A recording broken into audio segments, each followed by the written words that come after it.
All right, yesterday you on being able to solve one-step equations when you dealt with addition and subtraction. We're going to focus on multiplication and division. I just want to give you some quick reminders. Remember the rules for solving an equation. The whole goal is to get that variable by itself. Okay, so we want to make sure that variable is getting all by itself, all alone on one side. That's our goal. We do that by doing the opposite operation to kind of undo what's being done. And whatever you do to one side, you have to do the other so that the equation remains balanced. So let's go ahead and jump into these practice problems together. So remember, when the number is next to the variable like that, it just means multiplication.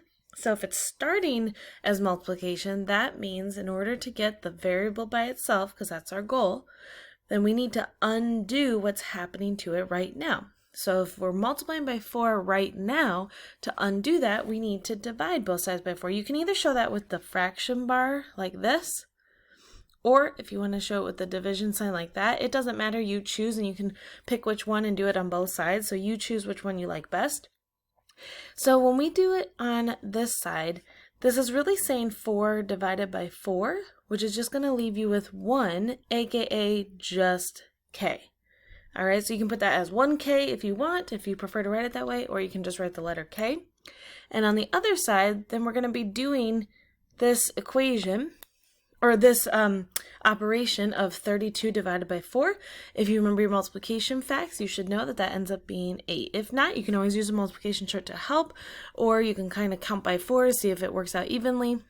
So our answer is k equals 8. And just like I stressed yesterday, notice how I showed work on both sides. Again, you pick whether you want the fraction bar or the division sign. Okay, let's try another multiplication equation, because sometimes it won't work out perfectly like it did on this first one. So let's start at the basic like we normally do. So you'll notice this time it says 42 equals 5m, or 5 times m. So how do we figure out which side we need to start on? Well, it's whichever side has the variable, because remember, that's our goal, is to get our variable by itself. Okay, so we right now are multiplying m by 5. So to undo that, we need to divide both sides by 5. Okay, so on the right side, again, 5 divided by 5 is just going to be 1. So it's going to be 1m, or you can just write it as m, your choice. But if you look at 42 divided by 5, well, remember, for something to be divisible by 5, it has to end in a 0 or a 5. So this isn't going to work out perfectly, but that's okay. We can just set up some division off to the side. And we know that 5 can't fit into 4, but 5 does fit into 40 8 times. So I write my 40 down here. You can always show this off to the side, so feel free to do this now if you'd like to. And I bring down a 2. And so remember, when I run out of numbers, I got leftovers. Now I could write this as 8. I wanted to write it as a fraction, or I can go on as a decimal. And so I can add a decimal, add a 0, bring it down. And 5 fits into 20. Oh, don't forget to pop up your decimal. 5 fits into 20. Oops, I'm sorry. 4 times. And so we end up with 0.4. Or like I said, you can write it as 8 2/5, whichever one you prefer. Okay? And so that would be our answer for this one. Let's take a look at division now. You know, it's funny because we think division is actually harder, but with equations, since we're doing the opposite, a division equation really means that you're multiplying. So right now, z is being divided by 15 to equal 3. And so some of you might be tempted to be like, oh, it's 5.